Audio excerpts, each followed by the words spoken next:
আসসালামু আলাইকুম। আপনারা দেখছেন বাগিচা বাড়ি। আপনারা দেখেছেন আমি আমার ছাদে রেলিংয়ের উপরে এরকম ছোট ছোট প্লাস্টিকের পাত্রে আদার চাষ করেছি এবং আদাগুলো চমৎকার ফলন হয়েছে। আপনাদের মনে এই ধরনের প্রশ্ন বা জিজ্ঞাসা থাকতেই পারে যে আমি এত সুন্দর ফলন ছাদের মধ্যে তাও আবার কিভাবে করলাম। তো এর পিছনের রহস্য হচ্ছে আমার এই আদার গাছে নিয়মিত ছত্রাকনাশক স্প্রে করা। নিয়মিত ছত্রাকনাশক স্প্রে করার ফলে আমার গাছগুলো সবসময় রোগমুক্ত থাকে এবং নিরাপদ থাকে।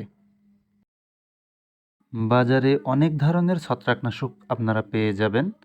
আমি ব্যবহার করি ম্যানসার, ম্যানকোজেব প্লাস কার্বেন্ডাজিম গ্রুপের একটি ছত্রাকনাশক এবং আমার দেখা সবথেকে ভালো কার্য উপযোগী একটি ছত্রাকনাশক এটি। আপনারা ব্যবহার করতে পারেন। প্রতি লিটার পানিতে 2 থেকে 3 গ্রাম হারে মিশিয়ে আপনারা এই ছত্রাকনাশকটি স্প্রে করবেন, অবশ্যই বিকালবেলা, এবং খুব ভালোভাবে যাতে আদার গাছগুলো ভিজে যায় সেই ব্যাপারে অবশ্যই লক্ষ্য রাখবেন।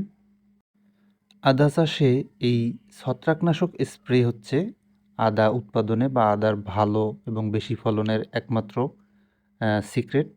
কারণ হয় কি, আমরা আদা যখন লাগাই তখন একবারেই এর পরিমিত খাবার দিয়েই লাগাই, আর আদার গাছে বলার মতো ওই ধরনের কোনো রোগ দেখা যায় না, জটিল কোনো রোগ দেখা যায় না।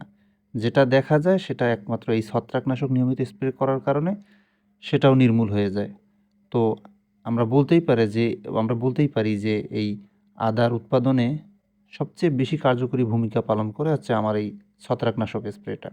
তো অবশ্যই আপনারা নিয়মিত ছত্রাকনাশক স্প্রে করবেন যদি আদার সুন্দর একটি ফলন এবং ভালো একটি ফলন পেতে চান। আরেকটা গুরুত্বপূর্ণ জিনিস হচ্ছে পানি সেচ দেওয়া, অর্থাৎ নিয়মিত পানি দিতে হবে। এমন না যে বেশি করে পানি দিতে হবে, একদম গোড়া ভিজিয়ে দিতে হবে।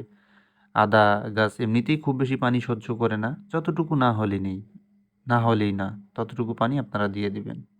আদা চাষ সম্পর্কিত বিস্তারিত ভিডিও আমার ইউটিউব চ্যানেলে দেয়া আছে, আপনারা চাইলে ভিজিট করতে পারেন, আমন্ত্রণ রইল। এবং এতক্ষণ সাথে থেকে ভিডিওটি দেখার জন্য আপনাদেরকে ধন্যবাদ। আপনাদের আদা চাষ সুন্দর হোক। আসসালামু আলাইকুম।